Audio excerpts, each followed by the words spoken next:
ठीक है, आज स्टार्ट करेंगे केमिकल काइनेटिक्स। नाम से ही क्या लग रहा है? केमिकल ही लग रहा है, मतलब केमिकल रिएक्शन से रिलेटेड समथिंग, और काइनेटिक्स मतलब समथिंग रिलेटेड विद स्पीड। मतलब इस चैप्टर में basically we will be dealing with speed of chemical reaction. Speed यानी कि रेट, स्पीड या रेट एक ही बात है, स्पीड ऑफ रिएक्शन या रेट ऑफ रिएक्शन, ये मेन कंटेंट होगा इस चैप्टर का। तो बेसिकली इस चैप्टर को हम पढ़ेंगे 3 पार्ट्स में। सबसे पहले हम पढ़ेंगे एक्चुअली कि what is rate of reaction या स्पीड ऑफ रिएक्शन। दूसरे सेक्शन में पढ़ेंगे फैक्टर्स जो रेट ऑफ रिएक्शन को अफेक्ट करे, वो क्या फैक्टर्स है जिस पे रिएक्शन का रेट अफेक्ट होता है। मतलब एक तो डायरेक्टली रेट ऑफ रिएक्शन होता क्या है, इससे रिलेटेड स्ट्रेट क्वेश्चंस कैसे आते हैं। दूसरा वो कौन कौन से फैक्टर्स है जिस पे रिएक्शन का रेट डिपेंड करता है ना। और तीसरा पार्ट जो हम पढ़ेंगे मैकेनिज्म ऑफ रिएक्शन। ठीक है, अच्छा अगर इन जनरल आपसे पूछे, सब केमिकल काइनेटिक्स पढ़े हुए हो, कहीं अच्छे से कहीं बुरे से, कैसे भी कहीं ना कहीं आपने केमिकल काइनेटिक्स एक बार देखा तो है ही पूरा कंटेंट। केमिकल काइनेटिक्स चैप्टर आते दिमाग में क्या आता है? किस टाइप के क्वेश्चंस आने लगते हैं?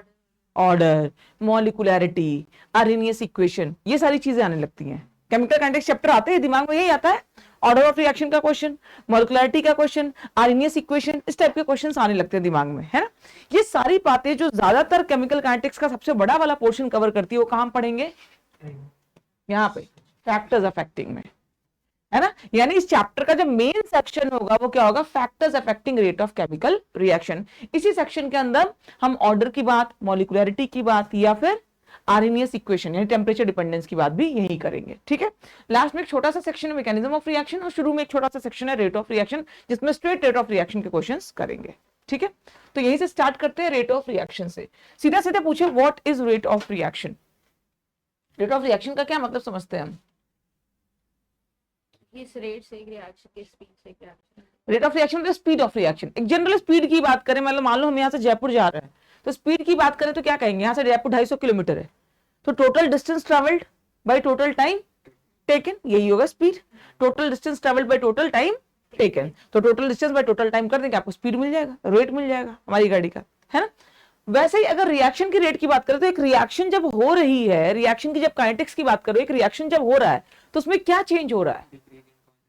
कंसंट्रेशन चेंज हो रहे हैं, रिएक्टेंट्स के कॉन्सेंट्रेशन समय के साथ हो रहा है, घट रहे होंगे, कुछ प्रोडक्ट्स बन रहे होंगे, यानी समय के साथ चेंज क्या हो रहा है? कंसंट्रेशन रिएक्टेंट्स और प्रोडक्ट्स के। तो कंसंट्रेशन ऑफ रिएक्टेंट्स में चेंज या कंसंट्रेशन ऑफ प्रोडक्ट में चेंज विद टाइम।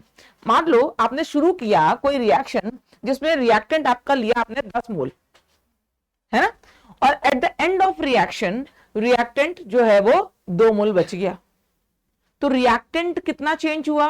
10 से 2 8 का चेंज आया। और इस पूरे प्रोसेस को कराने में मान लो 4 मिनट लगे, तो आपका रेट ऑफ रिएक्शन कितना हो जाएगा?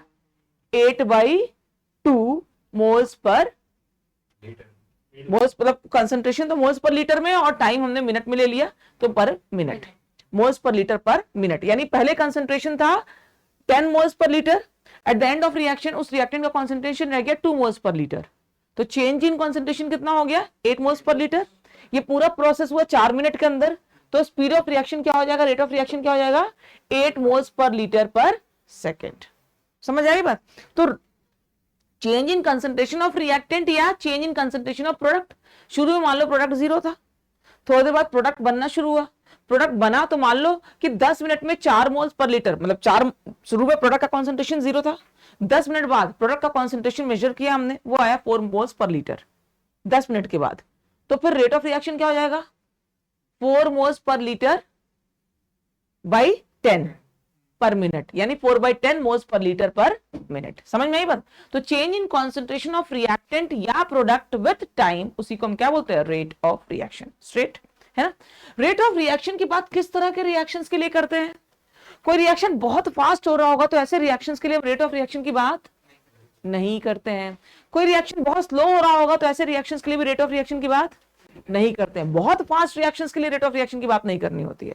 जो बहुत स्लो हो रहा है वहां पे भी रेट ऑफ रिएक्शन की बात हमें नहीं करनी होती। तो कहां करनी होती है? मॉडरेट रिएक्शंस में, जो रिएक्शंस ठीक ठाक स्पीड में हो रहे हो, है ना, ना बहुत फास्ट ना बहुत स्लो। ठीक है, तो यानी आयनिक रिएक्शंस बहुत फास्ट होता है, ऐसे रिएक्शंस में हम केमिकल काइनेटिक्स की बात नहीं करते हैं, है ना। जो बहुत बहुत स्लो है ऐसे रिएक्शंस के लिए भी केमिकल काइनेटिक्स की बात नहीं करेंगे। तो इन जनरल जो मॉलिक्यूलर रिएक्शंस होते हैं, मॉलिक्यूलर रिएक्शन मतलब कोवेलेंट कंपाउंड्स में होने वाले रिएक्शंस, ऐसे रिएक्शंस के लिए हम केमिकल काइनेटिक्स चैप्टर डील करता है।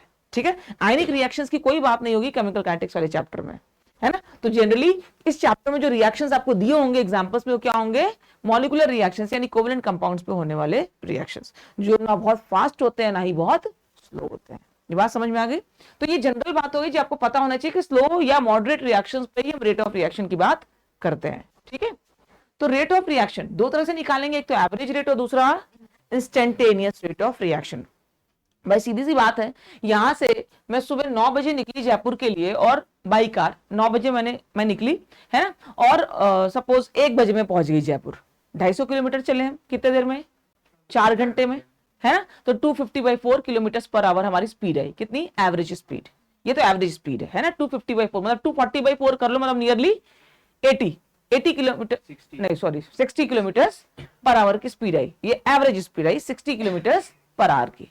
ठीक है, लेकिन क्या किसी भी टाइम पे हमारी स्पीड यही रही होगी, मतलब 9 बजे हम निकले थे तो क्या 9:50 पे हमारी स्पीड 60 किलोमीटर पर आवर सी रही होगी, या किसी भी टाइम पे देखे तो यही स्पीड रही होगी, नहीं। अलग अलग टाइम पे एक पर्टिकुलर इंस्टेंट पे आपसे बोला जाए 10:15 पे स्पीड क्या है एग्जैक्ट एट दैट टाइम, तो that speed is called as instantaneous speed. Total change upon total time taken, that is average. समझ में आ गई बात।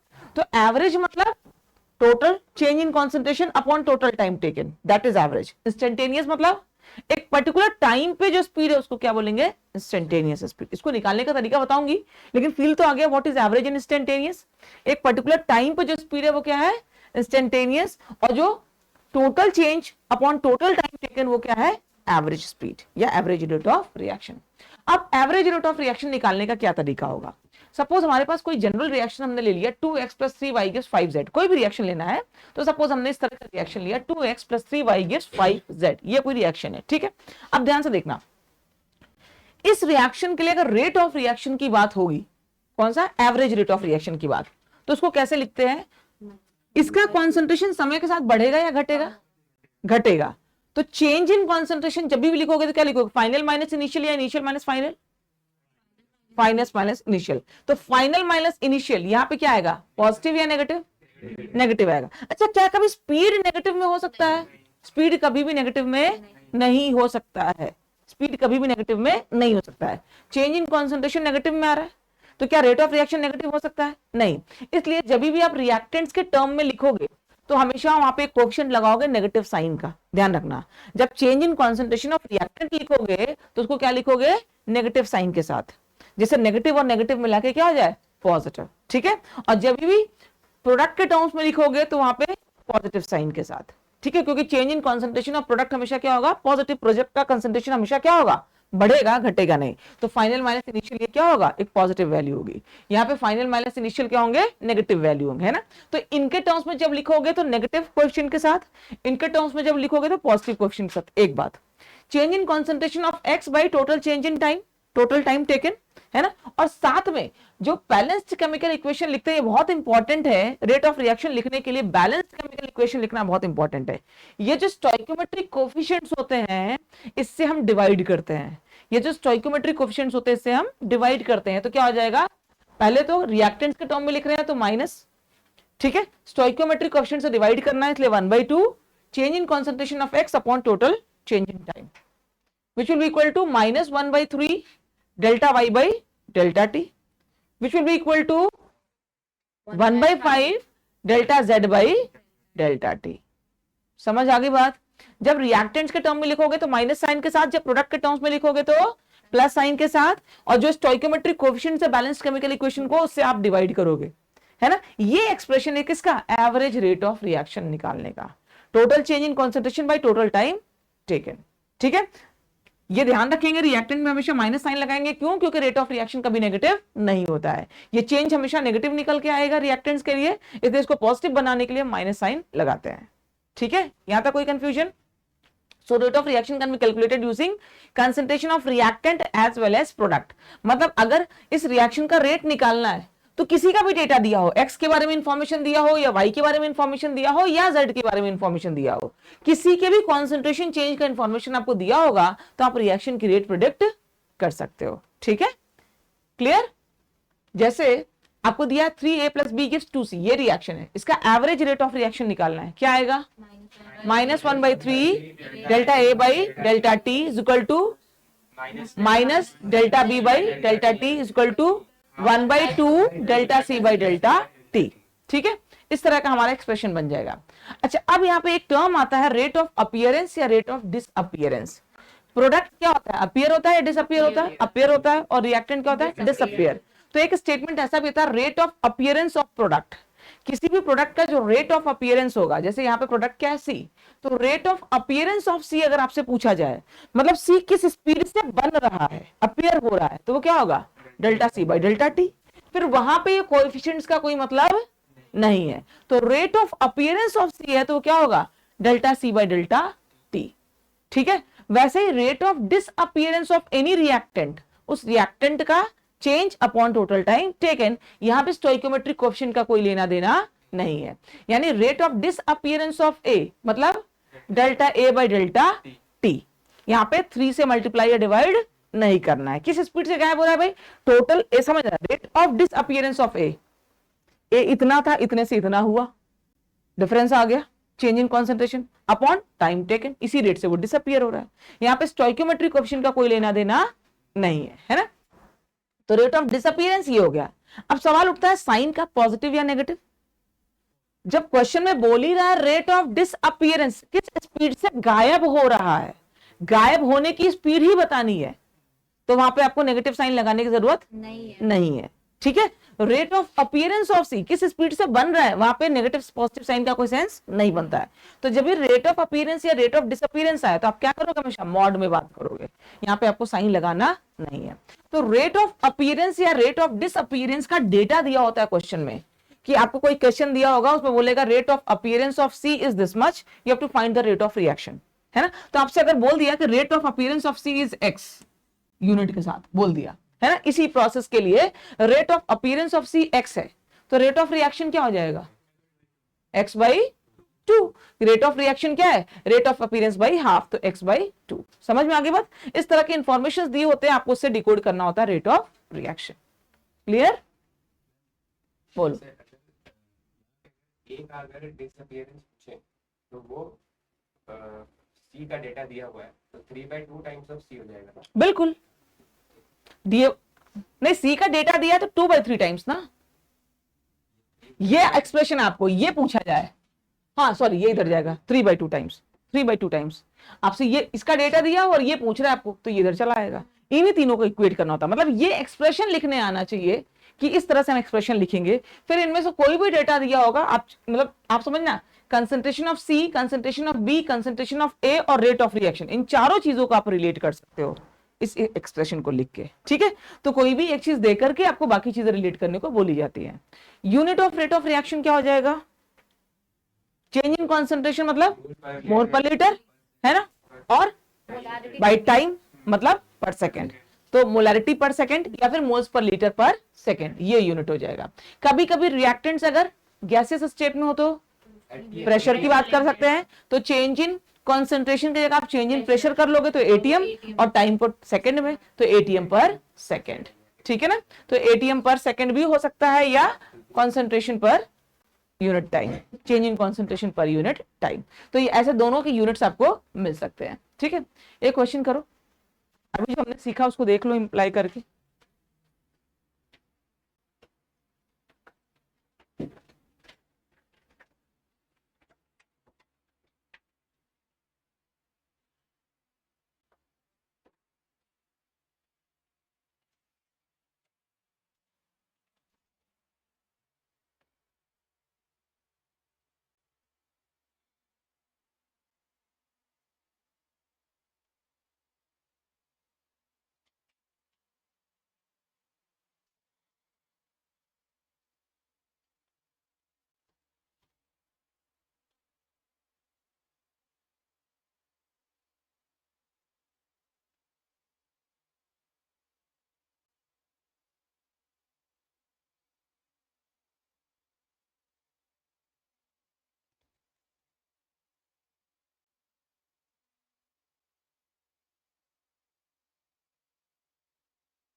इसका आंसर सिर्फ -2।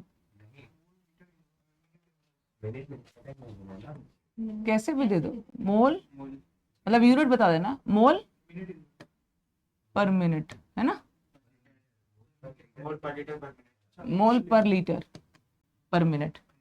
ठीक है, और इसका +6 और इसका +4। ठीक है, क्या रेट ऑफ रिएक्शन माइनस में कैसे आ रहा है? रेट ऑफ रिएक्शन माइनस में हो सकता है क्या? 2 हो जाएगा, +2 कर ले। और अगर पर सेकेंड में ले तो 1/30 हो जाएगा। ठीक है, आप ध्यान रखना आपको क्या दिया हुआ है। पहले तो नाइट्रोजन और हाइड्रोजन का रिएक्शन करा के हमें अमोनिया बनाना है, तो सबसे पहला क्या काम होगा, हम एक्सप्रेशन लिख ले, है ना। तो हम क्या लिखेंगे, N2 + 3H2 gives 2NH3। सबसे पहला काम तो हमारा ये होगा। ठीक है, उसके बाद आप रेट का एक्सप्रेशन लिख लो। रेट क्या हो जाएगा, delta N2 minus by delta T should be equal to -1/3 delta H2 by delta T should be equal to 1/2 delta NH3 by delta T। ये इतना काम हमें कर लेना है। अब आपको जो क्वेश्चन दिया उसमें क्या बोला है, during formation of ammonia 2 moles of nitrogen disappears in 1 minute. Disappears in 1 minute यानी आप इस लाइन को डिकोड करो, 2 moles of nitrogen disappears in 1 minute, यानी delta N2 by delta T की वैल्यू आपको क्या दी है, -2। डिसअपियर हो रहा है यानी बाद में कम हुआ है, पहले ज्यादा था, तो प्रोडक्ट माइनस रिएक्टेंट कितना हो गया, -2। तो इसकी वैल्यू दी है आपको -2 मोल्स, है ना, और 1 लीटर का वेसल है ना, -2 मोल्स पर लीटर पर मिनट। ये हो गया। ठीक है, अब माइनस ऑफ माइनस क्या हो जाएगा, प्लस, तो 2 मोल्स पर लीटर पर minute.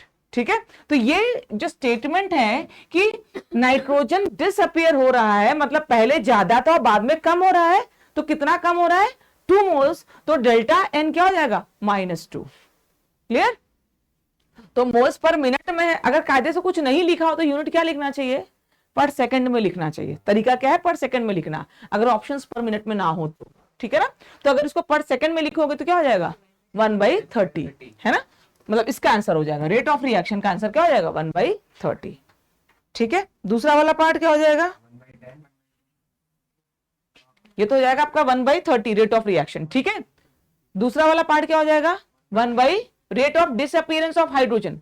Rate of disappearance of hydrogen मतलब आपको ये चाहिए, ये चाहिए, और ये कितना है, 1/30, तो कितना हो जाएगा, 3 टाइम्स यानी 1/10। ठीक है, rate of disappearance of hydrogen मतलब आपको ये चाहिए, तो 3 टाइम्स रेट ऑफ रिएक्शन, तो कितना हो जाएगा, 1/10। और तीसरा पार्ट क्या पूछा है, rate of appearance of ammonia, यानी आपको ये चाहिए, ये चाहिए, तो ये क्या हो जाएगा, 2 टाइम्स रेट ऑफ रिएक्शन यानी 1/50। समझ आ गई बात। तो ये एक्सप्रेशन लिखना आना चाहिए विद साइन, जो डेटा दिया उसको डिकोड करिए सही से। ठीक है, डिकोड कर लिया, बस आपको वैल्यूज रखने हैं। बोर्ड एग्जाम का टॉपिक है भाई, ध्यान से देख लीजिए लिखना क्या है कॉपी में। ठीक है, नोटबुक में क्या भर के आना है। ठीक है, आपको वो एक्सप्रेशंस लिखने आने चाहिए। एक्सप्रेशंस लिखने के बाद आप ये चीजें, मतलब ये जो फाइनल आंसर, हमारी जो कॉम्पिटिटिव एग्जाम की जो स्ट्रेटेजी होती है और बोर्ड के एग्जाम के स्ट्रेटेजी में थोड़ा सा डिफरेंस है। कॉम्पिटिटिव एग्जाम में हमारा पूरा फोकस कहां होता है, फाइनल आंसर पे, जो भी अप्रोक्सीमेशन करना, शॉर्टकट्स मारना, सब करके फाइनल आंसर चाहिए। यहां पे स्ट्रेटेजी क्या होनी चाहिए, final answer is not so important, final important is not as important at all the other steps. तो आप कौन सा चैप्टर है, आपको क्या डाटा दिया हुआ है वो भी छाप दो तो भी कुछ मिलता है, फिर आप कौन से चैप्टर से किस फॉर्मूला से वो सॉल्व होगा उतना भी लिख दो तो वहां भी आपको कुछ मिल जाएगा। तो ऐसा आपको बूंद बूंद करके मिलता है, एक साथ नहीं मिलता है ना। जियो या मरो वाली स्थिति नहीं होती बोर्ड के एग्जाम में, आराम से जिए आप, धीरे धीरे धीरे धीरे धीरे धीरे नंबर मिलता है स्टेप बाय स्टेप। तो स्टेप बाय स्टेप सब कुछ उनको दिखा दीजिएगा।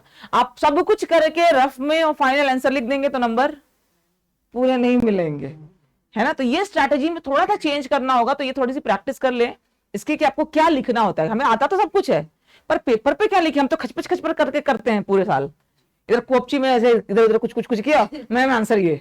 अब कॉपी में क्या परोसे ये पता ही नहीं है, तो कॉपी में क्या परोसना है उसका फॉर्मेट ये, इस तरह से आपको कॉपी में परोसना पड़ेगा जिसको देखने के बाद एग्जामिनर को लगेगा हाँ भाई तुमने कुछ बोर्ड के लिए भी पढ़ाई करी है, अब कुछ दिया जा सकता है आपको परोस के, ठीक है। अब instantaneous rate of reaction, instantaneous rate of reaction मतलब एक किसी पर्टिकुलर टाइम पे, एक पर्टिकुलर टाइम पे रिएक्शन का रेट जब हम निकालते हैं उसको क्या बोलते हैं, instantaneous rate of reaction at any particular instant, ठीक है। यानी delta T is tending to zero, change in time is tending to zero, उसी पर्टिकुलर इंस्टेंट पे चाहिए, तो डेल्टा टी टेंडिंग से जीरो मतलब क्या हो गया, वो dt, very very small change in time के लिए वो इंस्टेंटेनियस हो गया। अगेन वही रिएक्शन ले लिया, अब instantaneous rate of expression reaction का जो एक्सप्रेशन बनेगा वहां पे सारे डेल्टा को हम क्या करेंगे, डी से रिप्लेस करेंगे, तो सेम वैसा ही -1/2 dx/dt should be equal to -1/3 dy/dt should be equal to 1/5 dz/dt, ठीक है। सेम वही चीज होगा क्योंकि हमको इंस्टेंटेनियस चाहिए, तो for a very small change in time, है ना, आपको very small change in concentration के साथ काम करना पड़ेगा, तो वो क्या हो जाएगा, इंस्टेंटेनियस, ठीक है। अब इसको हम ग्राफिकली निकालते हैं। ग्राफिकल रिप्रेजेंटेशन अगर किसी रिएक्शन का बोले, मान लो इधर मैंने रिएक्टेंट का कॉन्सेंट्रेशन इधर टाइम का लिया है, तो समय के साथ रिएक्टेंट का कॉन्सेंट्रेशन बढ़ता है या घटता है, कम होता है, कम होता है। इन जनरल तो रिएक्टेंट का कॉन्सेंट्रेशन समय के साथ कम होना चाहिए, कुछ बड़े स्पेशल रिएक्शंस को छोड़ दें, तो एक जनरल दिमाग में क्या चलता है कि कोई भी रिएक्शन हो रहा है तो समय के साथ रिएक्टेंट का कॉन्सेंट्रेशन क्या होगा, कम होगा। और कैसे कम होगा, लीनियरली कम होगा, एक्सपोनेंशियली कम होगा, ये सब अलग बात है, लेकिन कम तो होगा, ये तय है, इसमें कोई डाउट नहीं है ना।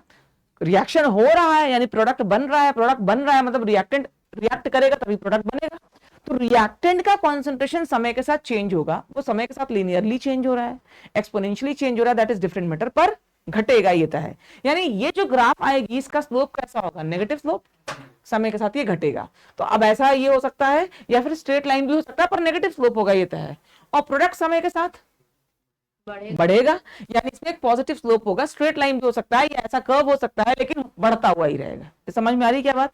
तो रिएक्टेंट का हमेशा नेगेटिव स्लोप आएगा और प्रोडक्ट में हमेशा पॉजिटिव स्लोप आएगा। अब इंस्टेंटेनियस निकालना है यानी एनी पर्टिकुलर टाइम, तो जिस पर्टिकुलर टाइम पे, सपोज आपको इस पर्टिकुलर टाइम पे, यहाँ पे एक टाइम है, इस पे आपको रेट ऑफ रिएक्शन निकालना है, तो आपको क्या करना पड़ेगा, आपको एक टेंजेंट ड्रॉ करना पड़ेगा। वो जो ग्राफ है अगर वो स्ट्रेट लाइन है तब तो अच्छी बात है, अगर वो एक क्या कहते हैं कर्व लाइन है, जो ग्राफ है वो स्ट्रेट लाइन ग्राफ नहीं है, कर्व लाइन है, तो आपको क्या करना पड़ेगा, वहां पे एक टेंजेंट ड्रॉ करना पड़ेगा, है ना। तो जैसे x के केस में, इस वाले इक्वेशन के लिए x और t के बीच में, x क्या रिएक्टेंट, x और t का ग्राफ ऐसा दिया हुआ है ना। एट दिस पर्टिकुलर इंस्टेंट, इस इंस्टेंट के करस्पॉन्डिंग आपको बोला कि आप इंस्टेंटेनियस रेट बताओ, तो आपने क्या किया कि इसके करस्पॉन्डिंग इस पॉइंट पे आपने क्या किया, एक टेंजेंट ड्रॉ कर दिया। कर सकते हैं क्या, टेंजेंट ड्रॉ कर दिया, तो अब इसका जो स्लोप होगा वो क्या देगा, ये अगर थीटा है तो, ये थीटा है तो tan थीटा, यहां पे -180 माइनस थीटा, ये क्या आ जाएगा dx/dt आएगा, क्या dx/dt आएगा, यानी इसके स्लोप से आपको क्या मिल जाएगा, dx/dt मिल जाएगा, मिलेगा। वो dx/dt को आप यहां रख दोगे, क्या मिल जाएगा, इंस्टेंटेनियस रेट मिल जाएगा। यानी ये जो ग्राफ है, इस ग्राफ से डायरेक्टली आपको रेट ऑफ रिएक्शन नहीं मिलता है, इस ग्राफ से आपको डायरेक्टली रेट ऑफ रिएक्शन नहीं मिलता है। इस ग्राफ से आपको क्या मिलेगा भाई, यहाँ x का कॉन्सेंट्रेशन है, यहाँ टाइम है, तो इस ग्राफ का स्लोप निकालोगे, तो स्लोप निकालोगे तो आपको क्या मिलेगा, dx/dt। अच्छा ग्राफ का स्लोप कैसा आएगा, पॉजिटिव या नेगेटिव, पहले ही बताओ, नेगेटिव आएगा। dx/dt पॉजिटिव आना चाहिए कि नेगेटिव आना चाहिए, नेगेटिव ही आना चाहिए ना dx/dt, क्योंकि रिएक्टेंट तो समय के साथ घट रहा है ना। यानी इसका जो स्लोप आएगा नेगेटिव में, जो वैल्यू आएगी that will be the value of dx/dt। वो dx/dt की वैल्यू आप यहां रखोगे, एक नेगेटिव वैल्यू होगी, वो नेगेटिव और नेगेटिव क्या हो जाएगा, पॉजिटिव, यानी dx/dt divided by 2 will give you the rate of reaction, instantaneous rate of reactant at that particular time. समझ आ गई क्या बात, ठीक है, क्लियर और नॉट। तो tan थीटा आपको dx/dt देगा, tan थीटा dx/dt देगा। अच्छा थीटा हमेशा इधर से लेते हैं कि इधर से लेते हैं, पॉजिटिव साइड से, है ना, मतलब इधर से पॉजिटिव साइड, या फिर कह लो यहां से इधर की तरफ, है ना। हमेशा थीटा क्या लेना है, एंटी क्लॉकवाइज, है ना। थीटा हमेशा क्या लेना है, इधर, ठीक है। थीटा हमेशा इधर लोगे तो ये थीटा क्या हो जाएगा, dx बाई dt आएगा, उसकी वैल्यू क्या आएगी, नेगेटिव ही आएगी, उसकी वैल्यू हमेशा क्या आएगी, नेगेटिव आएगी, अगर नेगेटिव स्लोप होगा तो यहां पे dx बाई dt की जगह आप क्या रख दोगे, बस जो वैल्यू आएगी tan थीटा की, और tan dx by dt will be equal to tan theta की वैल्यू यहां रखोगे तो आपको क्या मिल जाएगा, रेट ऑफ रिएक्शन, ठीक है। अब अगर प्रोडक्ट के साथ रिएक्शन का ग्राफ दिया हुआ है तो अब क्या होगा, बढ़ता हुआ स्लोप आएगा, है ना, ऐसा होगा। अगेन एक एनी पर्टिकुलर इंस्टेंट पे आपको रेट ऑफ रिएक्शन पूछा जाए तो अगेन आप क्या करोगे, टेंजेंट ड्रॉ करोगे, ऐसा टेंजेंट ड्रॉ हो गया, ये वाला साइड अभी भी थीटा होगा। अब tan थीटा क्या होगा, dz बाई dt, ये वैल्यू पॉजिटिव आएगी कि नेगेटिव, पॉजिटिव आएगी, ये वैल्यू पॉजिटिव आ गई, पूरा रेट ऑफ रिएक्शन क्या आ जाएगा, पॉजिटिव। यानी ये ग्राफ जो है इंस्टेंटेनियस रेट का, ये जो ग्राफ आ रहा है dx यहाँ पे x और t का या z और t का, ये जो ग्राफ है इसे डायरेक्टली रेट नहीं मिल रहा है, इसे क्या मिल रहा है, dx बाई dt या dz बाई dt मिल रहा है। इससे जो वैल्यू मिली उसको जब आप यहां प्लेस करोगे तब आपको रेट ऑफ रिएक्शन मिलेगा। समझ आ गई क्या बात, कोई कंफ्यूजन नहीं। जैसे ये 2p plus 3q gives r, है ना, 2p plus 3q gives r। ये अब आपसे पूछता है रेट ऑफ रिएक्शन बताओ,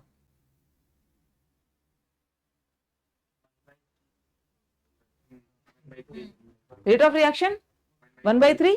यहां पर tan थीटा कितना आएगा, tan थीटा क्या आ जाएगा, dq बाई dt आएगा, है ना, वो कितना आएगा, -1 आएगा क्या, dq बाई dt क्या आ जाएगा, -1, ठीक है। अब आपका रेट ऑफ रिएक्शन क्या हो जाएगा, -1/3 dq बाई dt, तो माइनस माइनस प्लस हो जाएगा यानी 1/3, ठीक है। तो रेट ऑफ रिएक्शन क्या हो जाएगा, 1/3, और rate of appearance of R क्या हो जाएगा, वो भी 1/3। Rate of appearance of R rate के बराबर ही होगा, तो भी कितना होगा, 1/3, ठीक है। अब आपसे पूछ लेता rate of disappearance of P, तो कितना हो जाता, 2/3 हो जाता। Rate of appearance of P, disappearance of P कितना हो जाता, 2/3, -1/2 dp by dt, -1/2 dp by dt should be equal to, ये कॉन्सेंट्रेशन है ध्यान रखना, है ना, -1/2 dp by dt is equal to -1/3 dq by dt, है ना, which is equal to rate of reaction, ठीक है। तो रेट ऑफ रिएक्शन हमने निकाल लिया 1/3, तो dp बाई dt कितना हो जाएगा, 2/3, dp बाई dt क्या हो जाएगा, 2/3। तो अगर आपसे पूछ लेता rate of disappearance of p बताते तो हमारा आंसर क्या हो जाता, 2/3। बोलो प्रखर, कोई कमेंट, समस्या कर लेंगे क्या, ठीक है। तो बस ये ध्यान रखेंगे जब भी इस ग्राफ से हम सॉल्व करते हैं, बहुत बार क्या होता है कि हमने निकाला, आंसर आ गया tan थीटा -1, ऑप्शन में कहीं -1 का ऑप्शन होगा, फट से टिक नहीं करना, ये ध्यान रखना। इस ग्राफ से जो tan थीटा निकाल रहे हैं वो क्या बता रहा है, dq बाई dt निकाल बता रहा है। अब आपको देखना है कि ये जो एक्सप्रेशन है इसमें dq बाई dt रेट के साथ कैसे रिलेट हो रहा है, यानी dq बाई dt की वैल्यू यहां डाल के आपको रेट मिलेगी, और उसके बाद आपसे dp बाई dt पूछ रहा है या dr बाई dt पूछ रहा है, जो भी पूछ रहा है वो आप बता सकते हो रिलेट करके। तो ये एक्सप्रेशन लिखना इंपॉर्टेंट है, ठीक है। कहां से आएगा ये एक्सप्रेशन, बैलेंस्ड केमिकल इक्वेशन से, ठीक है। दीज आर द स्टेप्स जो आपको लिखने पड़ेंगे एग्जाम में।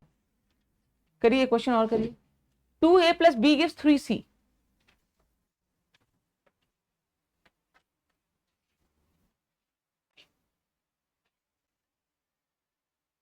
ये ग्राफ है, 5 सेकंड्स पे आपसे पूछ रहा है रेट ऑफ रिएक्शन बताइए। तो हमने क्या किया, टेंजेंट ड्रॉ किया है, वैल्यू कितनी आ रही है, 30 डिग्री, तो स्लोप क्या हो जाएगा, -tan30, वैल्यू कितनी होती है tan30 की, 1/√3, तो db बाई dt क्या हो जाएगा, -1/√3, ये एग्रीड है ना। रेट ऑफ रिएक्शन का पहले एक्सप्रेशन लिखेंगे हम, कैसे लिखेंगे इसको देख करके, ठीक है। फिर यहां से हमको मिल जाएगा db बाई dt की वैल्यू क्या आ जाएगी, -1/√3। तो dB/dt की वैल्यू -1/√3 आ गई, यहां रखा है इसको, तो रेट ऑफ रिएक्शन क्या आ जाएगा 1/√3। तो रेट ऑफ रिएक्शन स्ट्रेट आ गया 1/√3। दूसरा आपसे पूछा है rate of disappearance of A, rate of disappearance of A पूछ रहा है, मतलब इंटू 2। रेट ऑफ डिसअपियरेंस हमेशा मॉड में लेते हैं, तो इंटू 2 हो जाएगा, यानी 2/√3। ठीक है ना। फिर तीसरा आपसे पूछा है rate of appearance of C, rate of appearance of C यानी dC/dt पूछ रहा है, तो 3 इंटू रेट ऑफ रिएक्शन है ना, तो 3/√3 यानी कि √3। कर लेंगे इस तरह के क्वेश्चन स्ट्रेट जो आपको dx/dt के टर्म्स में आते हैं। तो ये हो गए स्ट्रेट रेट ऑफ रिएक्शन से रिलेटेड क्वेश्चन जो सिंपल न्यूमेरिकल्स आपको आते हैं। ठीक है, अब दूसरे सेक्शन पे चलते हैं। कौन सा सेक्शन था? Factors affecting rate of reaction. कौन कौन से फैक्टर्स हैं जो रिएक्शन के रेट को अफेक्ट करते हैं? वैसे तो रिएक्शन के रेट को अफेक्ट करने वाले बहुत सारे फैक्टर्स होते हैं, बहुत सारे फैक्टर्स हैं। इस चैप्टर में जो हमें डिटेल में डील करना है वो क्या है? 2 फैक्टर्स है। कौन कौन सा? टेम्परेचर और कंसंट्रेशन। टेम्परेचर चेंज करने पे रेट ऑफ रिएक्शन कैसे अफेक्ट होगा, या कंसंट्रेशन चेंज करने पे रेट ऑफ रिएक्शन कैसे अफेक्ट होगा, इसी को डिटेल में पढ़ना है ना। टेम्परेचर चेंज करने पे यानी टेम्परेचर बढ़ाने पे रेट ऑफ रिएक्शन नॉर्मली क्या लगता है? बढ़ना चाहिए, घटना चाहिए? बढ़ना चाहिए, है ना। तो टेम्परेचर चेंज करने पे रेट ऑफ रिएक्शन जनरली बढ़ता है। बाकी कैसे बढ़ता है, मतलब बढ़ तो रहा है पर किस हिसाब से बढ़ रहा है ये कौन बताएगा? Arrhenius equation. ये डिटेल में देखेंगे दूसरे वाले फैक्टर के बाद। ठीक है, आर्हेनियस इक्वेशन। तो फिलहाल के लिए मैंने बस इतना बोल दिया कि जनरली हम बोल रहे हैं कि रेट ऑफ रिएक्शन बढ़ता है टेम्परेचर बढ़ने के साथ। किस हिसाब से बढ़ता है, क्या रिलेशन से बढ़ता है ना, वो अभी डिटेल में पढ़ेंगे आर्हेनियस इक्वेशन में। ठीक है, मतलब आज तो नहीं पढ़ेंगे, मे बी नेक्स्ट क्लास पढ़ेंगे। ठीक है, आज हम बेसिकली डील करने वाले हैं कंसंट्रेशन ऑफ रिएक्टेंट्स या इवन प्रोडक्ट्स, यानी जो भी रिएक्शन में चीजें पार्टिसिपेट कर रही हैं उनके कंसंट्रेशंस पे रिएक्शन का रेट कैसे इफेक्ट करता है, वो हमें आज डील करना है। तो factors affecting rate of reaction में जो सबसे इंपॉर्टेंट 2 फैक्टर्स है जिसपे हमारे क्वेश्चंस बनते हैं, that is change in temperature और चेंज इन कंसंट्रेशन पे। ठीक है, कंसंट्रेशन चेंज करने पे रिएक्शन कैसे अफेक्ट होता है, वो dependence of rate of reaction on concentration of various species in the chemical reaction. आपने कोई केमिकल रिएक्शन लिखा, A + B gives Z, है ना, इन presence of any catalyst, let it be D कोई कैटलिस्ट है, ये केमिकल रिएक्शन लिख दिया। तो इस केमिकल रिएक्शन के लिए ए और बी क्या है? रिएक्टेंट। जेड क्या है? Product. D let it be any catalyst. तो ये 4 स्पीशीज दिख रहे हैं इस केमिकल रिएक्शन पे, ए बी डी और जेड, ये 4 स्पीशीज दिख रहे हैं इस पूरे केमिकल रिएक्शन में। तो इन चारों स्पीशीज में से सब पर या किसी एक पे या उनमें से किसी कुछ पे कंसंट्रेशन चेंज के साथ रिएक्शन कैसे अफेक्ट होता है, रेट ऑफ रिएक्शन कैसे अफेक्ट होता है, वो हम समझने जा रहे हैं। और वो जो एक्सप्रेशन, वो रिलेशन जो बताए कि रेट ऑफ रिएक्शन इनके कंसंट्रेशन में चेंज से कैसे अफेक्ट होगा, उसको हम क्या बोलते हैं? Rate law expression. क्या बोलते हैं? Rate law expression. तो रेट और लॉ एक्सप्रेशन बेसिकली क्या बताता है? Dependence of rate of reaction on concentration of various species taking part in reaction. Reactant पे ही हो ये जरूरी नहीं है, यानी रेट ऑफ रिएक्शन सिर्फ कंसंट्रेशन ऑफ रिएक्टेंट पे ही डिपेंडेंट हो ये जरूरी नहीं है। रिएक्टेंट के अलावा प्रोडक्ट के कंसंट्रेशन से भी चेंज हो सकता है, कभी कभी कैटलिस्ट के कंसंट्रेशन पे भी डिपेंड करता है। तो on the concentration of various species taking part in chemical reaction, rate of reaction कैसे डिपेंड करता है वो कौन बताता है? Rate law expression. समझ आ गई बात? तो जनरली वी से कि rate of reaction increases with increase in concentration of reactant. In general अगर आपसे बोले कि भाई ये चीज रिएक्ट करके प्रोडक्ट बना रही है, इस चीज के रिएक्शन से प्रोडक्ट बन रहा है, तो नॉर्मली दिमाग में क्या आएगा? ये चीज जितना ज्यादा लेंगे प्रोडक्ट उतना ज्यादा बनेगा, ये चीज जितना कम लेंगे प्रोडक्ट उतना कम बनेगा। पर ऐसा हमेशा हो ये जरूरी नहीं है। बहुत बार ऐसा भी होता है कि रिएक्टेंट की कंसंट्रेशन को कितना भी बढ़ा लो, रिएक्शन के रेट को कोई फर्क नहीं पड़ता है। बहुत बार ऐसा भी होता है कि रिएक्टेंट की कंसंट्रेशन बढ़ाओ तो रिएक्शन का रेट कम होता है। ये सारी चीजें देखने को मिलती हैं, है ना। तो एनीवेज डिपेंडेंस ऑफ कंसंट्रेशन, है ना, रेट ऑफ रिएक्शन पे कंसंट्रेशन का क्या इफेक्ट है, ये हम पढ़ते हैं रेट लॉ एक्सप्रेशन में। ठीक है, तो generally rate of reaction increases with increase in concentration of reactant, but it may also decrease or remain unaffected on increasing the concentration of reactant. समझ में आ रहा है? जनरली हम कहते हैं कि रिएक्टेंट के कंसंट्रेशन को बढ़ाएंगे तो रिएक्शन का रेट बढ़ेगा। पर कभी कभी ऐसा भी होता है कि कॉन्सेंट्रेशन बढ़ाने पर रिएक्शन का रेट घट जाए, या कॉन्सेंट्रेशन बढ़ाए रिएक्शन के रेट को कोई फर्क ही ना पड़े, ये भी पॉसिबल है। ठीक है ना। ROR में डिपेंड ऑन वन और ऑल और नन ऑफ द रिएक्टेंट्स। अगर किसी रिएक्शन में एक से ज्यादा रिएक्टेंट है ना, मान लो ए और बी दोनों रिएक्ट कर रहे हैं, तो रेट ऑफ रिएक्शन हो सकता है ए के कॉन्सेंट्रेशन चेंज के साथ वेरी कर रहा हो, लेकिन बी के कॉन्सेंट्रेशन को चेंज करो तो रेट ऑफ रिएक्शन पे कोई फर्क ना पड़ रहा हो। और कभी कभी ऐसा भी होता है कुछ रिएक्शंस में जिसमें A B C 3-4 entities react कर रही है, सबकी कॉन्सेंट्रेशन से रेट ऑफ रिएक्शन अफेक्ट होता है ना। मतलब सीधी सीधी बात है कि एक रिएक्शन में पार्टिसिपेट करने वाले जितने भी एंटिटीज हैं, चाहे वो रिएक्टेंट हो, चाहे वो प्रोडक्ट हो, चाहे वो कैटलिस्ट हो, किसी के भी कॉन्सेंट्रेशन चेंज से रिएक्शन का रेट अगर अफेक्ट हो रहा है तो किस रिलेशन से वो अफेक्ट हो रहा है, उसी को हम क्या बोलते हैं, रेट लॉ एक्सप्रेशन। ठीक है ना, उसी को हम क्या बोलते हैं, rate law expression. Rate of reaction may also depend on product concentration, बता ही दिया मैंने आपको। तो रेट लॉ एक्सप्रेशन क्या है, रेट लॉ या रेट लॉ एक्सप्रेशन क्या है? It explains the dependence of rate of reaction on concentration of reactants और इवन प्रोडक्ट एंड कैटलिस्ट, है ना। तो आप कह सकते हो it explains the dependence of rate of reaction on concentration of reactant, ना बोल के कि आप ऐसा भी बोल सकते हैं concentration of any species taking part in reaction, taking part in reaction. ये ज्यादा जनरलाइज्ड टर्म होगा, ठीक है ना, चाहे वो कैटलिस्ट हो, चाहे वो प्रोडक्ट हो, चाहे वो रिएक्टेंट हो, है ना। तो it explains the dependence of rate of reaction on concentration of any species taking part in reaction. ठीक है, और ये पता करने का सिर्फ और सिर्फ एक तरीका है, क्या है, एक्सपेरिमेंटल। मतलब एक ही कंसंट्रेशन को हमने डबल किया तो रिएक्शन का रेट डबल हो जाएगा, या रिएक्शन का रेट 4 टाइम्स हो जाएगा, या रिएक्शन का रेट 9 टाइम्स हो जाएगा, या रिएक्शन का रेट 1/2 टाइम्स हो जाएगा। ये हम पेपर पे कुछ देख के नहीं बता सकते हैं। इसको बताने का सिर्फ और सिर्फ एक तरीका है, क्या, एक्सपेरिमेंटल मेथड। भाई ए मैंने 2 मोल लिया था तब रिएक्शन का रेट ये था, ए हमने 4 मोल ले लिया मतलब डबल कर दिया, तब रिएक्शन का रेट चेंज हुआ या उतना ही रह गया या घट गया, ये देखेंगे, वो रेट निकालेंगे और उसके बाद हमको पता चलेगा डिपेंडेंस कैसा है ना। यानी there is only one method to know the dependence. किसका डिपेंडेंस? रेट ऑफ रिएक्शन का कंसंट्रेशन चेंज पे डिपेंडेंस, और वो क्या है, एक्सपेरिमेंटल मेथड। बिना एक्सपेरिमेंट के आप रिएक्शन को देख के नहीं बता सकते हो कि रिएक्टेंट का या प्रोडक्ट का या कैटलिस्ट का कंसंट्रेशन बढ़ाने घटाने से रिएक्शन का रेट बढ़ेगा या घटेगा। ठीक है, उसका सिर्फ और सिर्फ एक तरीका है, एक्सपेरिमेंटल मेथड। ठीक है, जैसे हमारे पास एक रिएक्शन दिया है 2A + B गिव्स प्रोडक्ट, ये एक रिएक्शन है। ठीक है, एक्सपेरिमेंटली ऐसा पाया गया, ये डेटा दिया होता है आपको, एक्सपेरिमेंटली ऐसा पाया गया कि जब A के कॉन्सेंट्रेशन को डबल किया गया और B के कॉन्सेंट्रेशन में कोई चेंज नहीं किया गया। ये एक रिएक्शन है, ये रिएक्शन हो रहा था, है ना, किसी स्पीड से हो रहा था। थोड़ी देर बाद हमने क्या किया, ए के कॉन्सेंट्रेशन को डबल कर दिया और बी के कॉन्सेंट्रेशन में कोई चेंज नहीं किया। ठीक है, तो पाया गया ऐसा कि रेट ऑफ रिएक्शन डबल हो गया। ए डबल किया तो रेट ऑफ रिएक्शन डबल हो गया। ठीक है, और इसका क्या मतलब हुआ कि रेट ऑफ रिएक्शन जो है वो ए के कंसंट्रेशन के डायरेक्टली प्रोपोर्शनल है।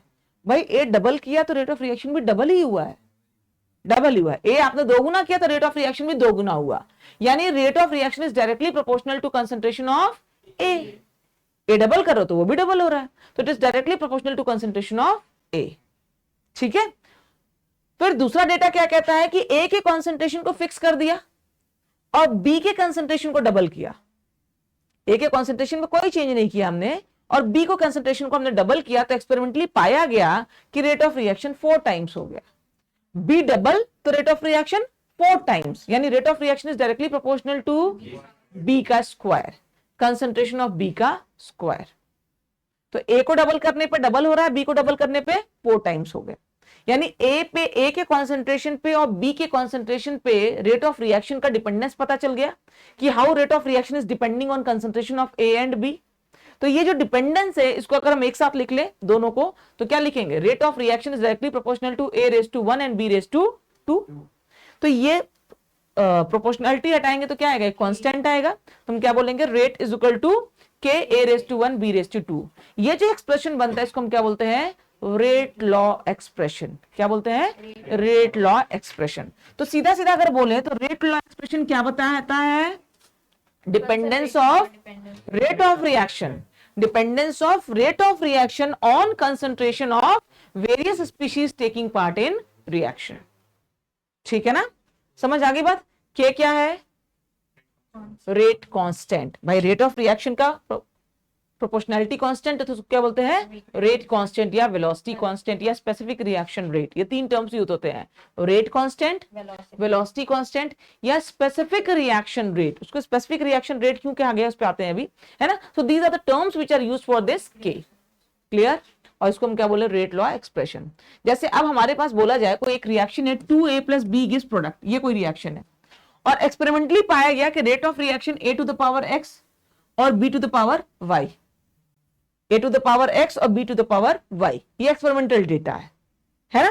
तो अब इससे क्या पता चला कि रेट लॉ एक्सप्रेशन क्या लिखोगे? r = k a⁻x and b to the power y। यहां पे x को हम क्या बोलते हैं? Order with respect to a।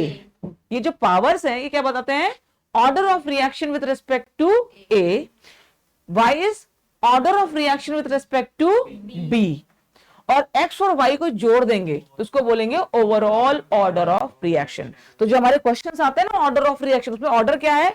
Different जो स्पीशीज है रेट लॉ एक्सप्रेशन में, जो डिफरेंट स्पीशीज है उन सबके पावर्स को जब आप जोड़ दोगे तो आपको क्या मिल जाएगा? Net order of reaction. ठीक है, तो x + y इसको हम बोलेंगे ऑर्डर ऑफ रिएक्शन, जिसको हम स्मॉल n से डिनोट करते हैं। तो n = x + y और उसको हम बोलेंगे ऑर्डर ऑफ रिएक्शन। अब इंपॉर्टेंट बात क्या है कि ऑर्डर ऑफ रिएक्शन की वैल्यू पॉजिटिव, नेगेटिव, जीरो या फ्रैक्शन कुछ भी हो सकता है। Order of reaction positive value हो सकता है भाई रिएक्शन का रिएक्टेंट का कॉन्सेंट्रेशन हमने डबल किया, रेट ऑफ रिएक्शन डबल हो गया, 4 टाइम्स हो गया, है ना, 8 टाइम्स हो गया, तो क्या हो गया? पॉजिटिव वैल्यू आएगी। कभी कभी ऐसा होता है कि रिएक्टेंट के कॉन्सेंट्रेशन को आपने डबल किया और रिएक्शन का रेट हाफ हो गया, रिएक्टेंट बढ़ाया और रिएक्शन की रेट घट गई, मतलब क्या हो रहा है? इनवर्स हो रहा है, तो वहां पे पावर क्या होगा? नेगेटिव। तो ऑर्डर ऑफ रिएक्शन नेगेटिव में भी हो सकता है।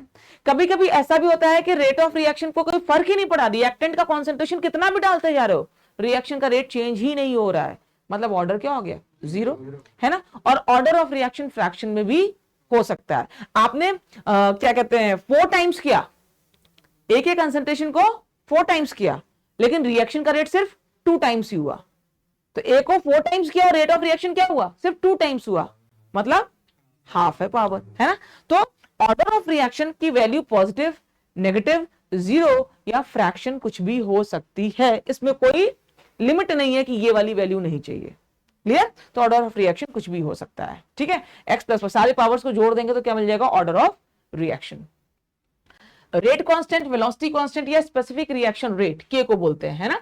अब सपोज हमारे पास ये ऑर्डर था k a⁻x b⁻y, ये एक एक्सप्रेशन है, एक रेट लॉ एक्सप्रेशन है जिसमें a और b का रिएक्शन हो रहा होगा, है ना। उनका डिपेंडेंस इनके कॉन्सेंट्रेशन पे x और y के पावर्स में आ रहा है। तो order with respect to a is x and order with respect to b is y। ये कैसे पता चला? एक्सपेरिमेंट से ये डिपेंडेंस हमको पता चली। ठीक है, अब ध्यान से देखना, अब जितने भी टर्म्स, जितने भी स्पीशीज रेट लॉ एक्सप्रेशन में आ रहे हैं, अगर इसका कॉन्सेंट्रेशन 1 कर लूं और इसका कॉन्सेंट्रेशन 1 कर लूं तो 1 to power anything will be 1, 1 to the power anything zero को छोड़ के विल बी, नहीं जीरो को छोड़ के क्या, जीरो को लेके भी, है ना, वो वैल्यू क्या होगी? 1 ही होगी, है ना। तो रेट ऑफ रिएक्शन जो होगा वो k के बराबर हो जाएगा, यानी रेट ऑफ रिएक्शन क्या होगा? k के बराबर हो जाएगा। तो जब सारे स्पीशीज जो रेट लॉ एक्सप्रेशन में अपीयर हो रहे हैं उनका कॉन्सेंट्रेशन जब आप 1 लोगे तो फिर rate becomes k becomes equal to rate, इसीलिए इसको क्या बोलते हैं? Specific reaction rate. Specific terms कब लगाते हो? स्पेसिफिक डेंसिटी, तो आप यूनिट मास के लिए, है ना। तो जब आप स्पेसिफिक वर्ड यूज करते हो यानी चीजों को क्या ले लिया? एक के लिए कैलकुलेट कर रहे हो, तो जब इसको 1 और इसको 1 लिया तो जब रेट ऑफ रिएक्शन आया वही क्या है? k, इसीलिए इसको स्पेसिफिक रिएक्शन रेट भी कहते हैं, है ना। If concentration of all species in rate law expression is unity, है ना, यानी ए और बी दोनों का कॉन्सेंट्रेशन अगर 1 है तो रेट जो है वो K के बराबर होगा. K is equal to rate of reaction when concentration of all species in rate laws equation is 1, hence called specific reaction rate. तो बोर्ड के एग्जाम पे एक नंबर का क्वेश्चन हो सकता है क्या ये, वेरी शॉर्ट आंसर में, डिफाइन वेलोसिटी कांस्टेंट.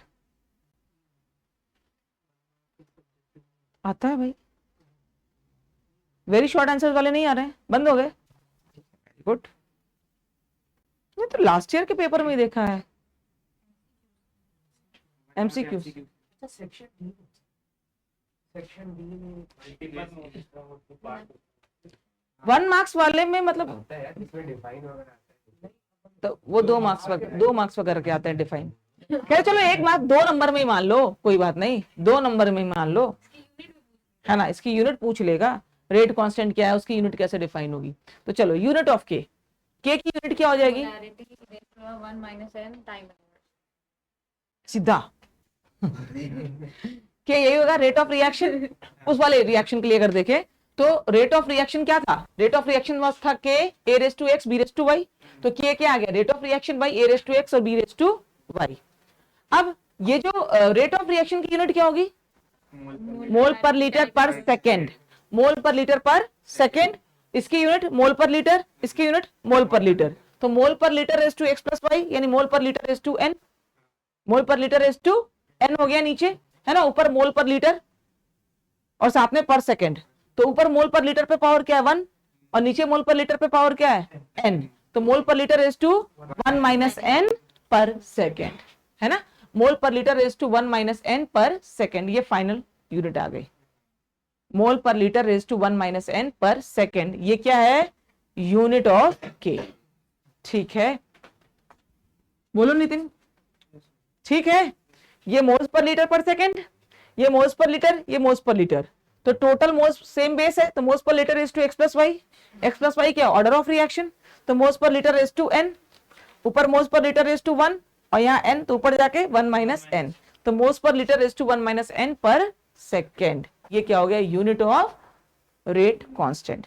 कभी कभी क्या होता है कि क्वेश्चन जब हम आगे पढ़ते हैं तो आपको जो क्वेश्चंस दिए होते हैं उसमें मोस्टली बताया होता है कि फर्स्ट ऑर्डर रिएक्शन है कि जीरो ऑर्डर रिएक्शन है कि सेकंड ऑर्डर रिएक्शन है. अकॉर्डिंगली हम उसके इक्वेशंस यूज करते हैं उसको सॉल्व करने में. कभी कभी होता है क्या कि आपको नहीं दिया होता है कि जीरो ऑर्डर है, फर्स्ट ऑर्डर है या सेकंड ऑर्डर है ना. तो अब आपको वो प्रेडिक्ट करने के लिए डायरेक्ट इंफॉर्मेशन ना देकर के आपको क्या दे देगा, जो के देगा, के की यूनिट से आपको पता चल जाएगा. के की यूनिट से आप पता कर सकते हो कि ये किस ऑर्डर का रिएक्शन है, अकॉर्डिंगली आप वो काइनेटिक्स यूज करोगे. तो जब भी आपको रिएक्शन में ये नीड आए कि हमको इसका ऑर्डर नहीं पता है, हम कौन सा एक्सप्रेशन लगाएं, ऑर्डर तो पता ही नहीं है, तो ऑर्डर देने का एक इनडायरेक्ट मेथड क्या है, in terms of unit of के. तो आप के की यूनिट पे सर्च करेंगे तो के की यूनिट आप देख के आप आइडेंटिफाई कर सकते हो कि ऑर्डर ऑफ रिएक्शन क्या है. ठीक है, तो this is important, unit of K depends on order of reaction. ठीक है, अब सपोज जीरो ऑर्डर रिएक्शन है तो के की यूनिट क्या हो जाएगी, जीरो ऑर्डर रिएक्शन के लिए, जीरो ऑर्डर रिएक्शन के लिए मोल पर लीटर पर सेकेंड. मोल पर एन की वैल्यू क्या हो गई 0, तो मोल पर लीटर पर सेकेंड, है ना. फर्स्ट ऑर्डर के लिए सिर्फ पर सेकेंड, यानी के की यूनिट अगर पर सेकेंड में दी हो तो सीधा बोल सकते हो it is a first order reaction. Second order के लिए मोल पर लीटर का इनवर्स और पर सेकेंड. ठीक है ना. हाफ और माइनस हाफ ऑर्डर के लिए माइनस हाफ, माइनस यानी mole per litre is to 3/2 पर सेकेंड, है ना. Moles per litre is to 3/2 पर सेकेंड. ठीक है, जैसे आपको ये क्वेश्चन दे दिया जाए कि आपको के की वैल्यू दी और ऑर्डर ऑफ रिएक्शन पूछा जा रहा है, कभी पूछा नहीं जाएगा ऐसा, ये आपको निकालना होगा in between the question. Order of reaction predict करना होगा क्या, इस वैल्यू के हिसाब से. तो ऑर्डर ऑफ रिएक्शन क्या आ जाएगा इसका, 3 आ जाएगा स्ट्रेट. आप पावर्स को इक्वेट कर दोगे और आपको एन की वैल्यू मिल जाएगी. ये क्वेश्चन करिए एक.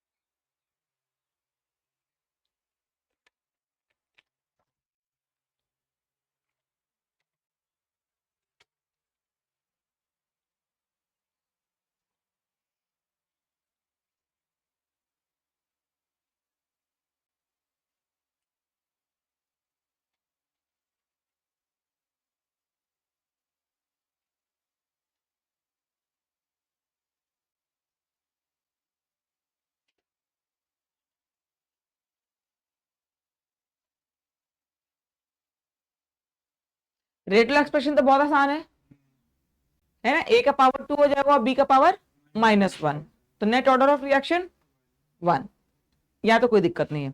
मेन तो यही पार्ट्स है और इसमें भी सारे ही पार्ट्स, और आपको लिखना आना चाहिए।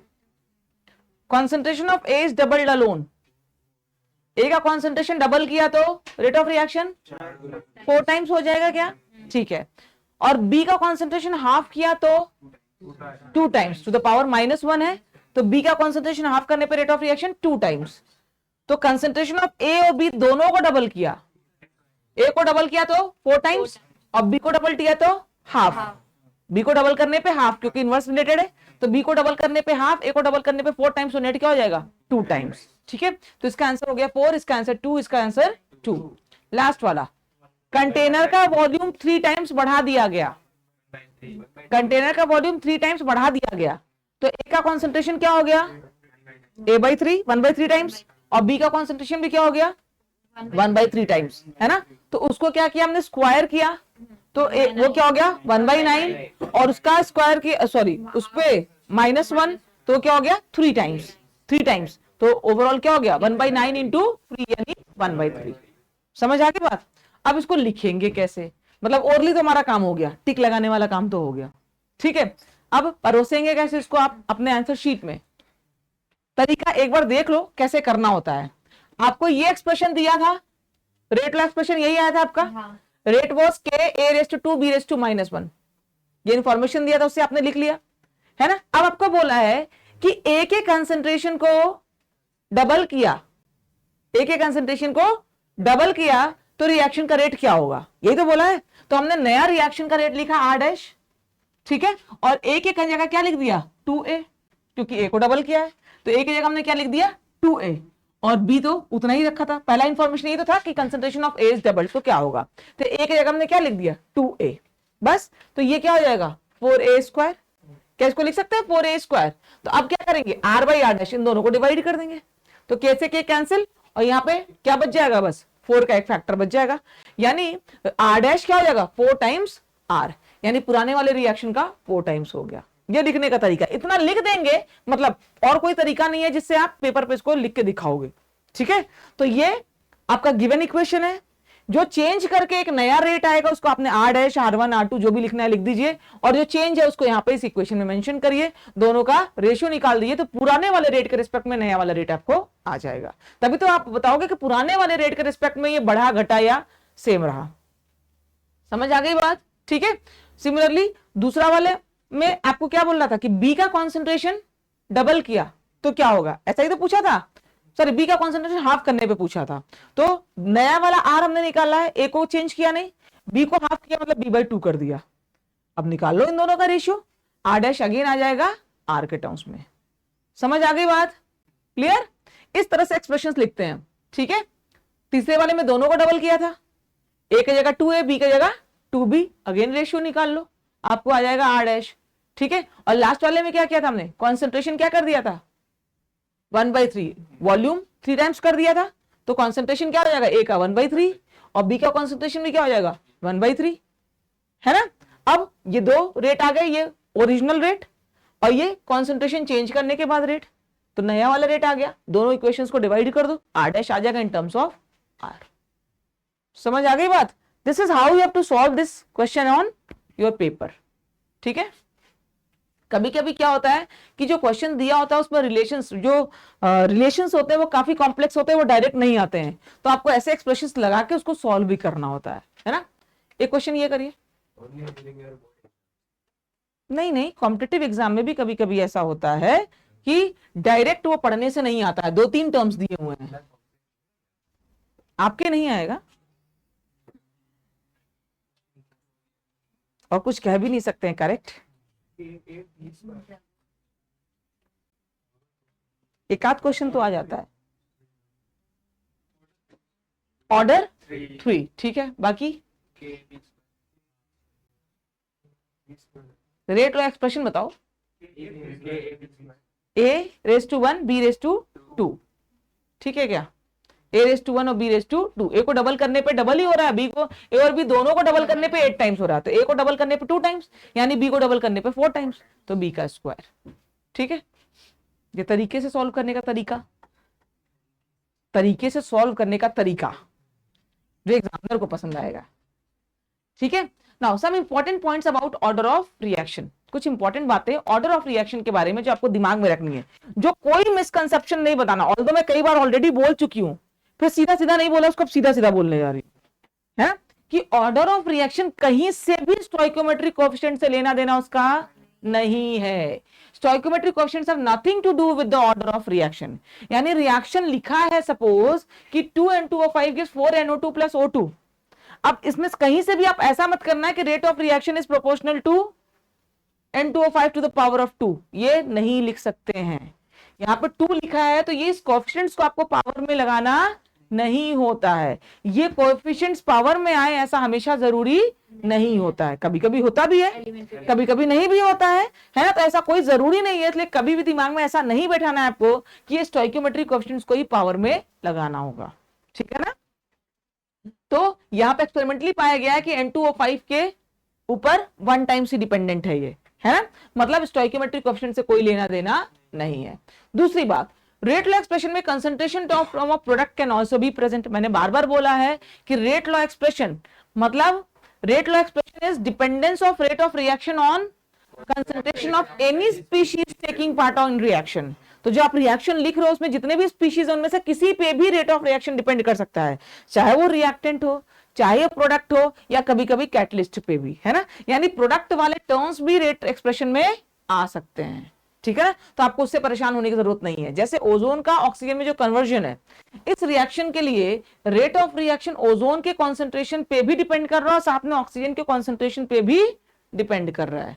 तो रेट लॉ एक्सप्रेशन में ऑक्सीजन और ओजोन यानी रिएक्टेंट और प्रोडक्ट दोनों ही टर्म्स आ रहे हैं। ठीक है ना। तो ऐसा भी पॉसिबल है। तो दिमाग में ऐसा कोई पिक्चर नहीं बनाएंगे कि रिएक्शन का रेट सिर्फ रिएक्टेंट के कॉन्सेंट्रेशन पे ही डिपेंड करता है, प्रोडक्ट के कॉन्सेंट्रेशन पे भी डिपेंड कर सकता है। In rate law expression concentration term of some reactant may be absent. यानी जितने भी रिएक्टेंट्स हैं सभी रिएक्शन के रेट को गवर्न करें ये जरूरी नहीं है। सब गवर्न कर सकते हैं, कुछ गवर्न करें और कुछ गवर्न ना करें, ऐसा भी हो सकता है। और ऐसा भी हो सकता है कि किसी के भी कॉन्सेंट्रेशन से रेट ऑफ रिएक्शन अफेक्ट ना हो। ये सारी बातें हो सकती हैं, है ना। जैसे ये रिएक्शन है NO2 का CO के साथ रिएक्शन करा के NO प्लस CO2, ये एक रिएक्शन दिया हुआ है। देखा गया एक्सपेरिमेंटली कि रेट ऑफ रिएक्शन जो है NO2 के कंसंट्रेशन पे तो डिपेंड कर रहा है, लेकिन कार्बन मोनोऑक्साइड के कंसंट्रेशन पे डिपेंड नहीं कर रहा है। यानी CO के कंसंट्रेशन को बढ़ाओ या घटाओ, रिएक्शन के रेट को कोई फर्क नहीं पड़ रहा है। तो with respect to CO order of reaction is 0, overall order of reaction is 2, और किस पे डिपेंड कर रहा है? सिर्फ और सिर्फ NO2 के कॉन्सेंट्रेशन पे। Clear. In rate law expression concentration term of catalyst में भी प्रेजेंट, में बता दिया कि प्रोडक्ट भी हो सकता है और कैटलिस्ट भी हो सकता है। जैसे ये रिएक्शन है ना, इसका जब रेट लॉ एक्सप्रेशन देखा गया तो पाया गया कि रेट ऑफ रिएक्शन जो है वो O2 के कंसंट्रेशन पर डिपेंड कर रहा है और NO के कंसंट्रेशन पर डिपेंड कर रहा है।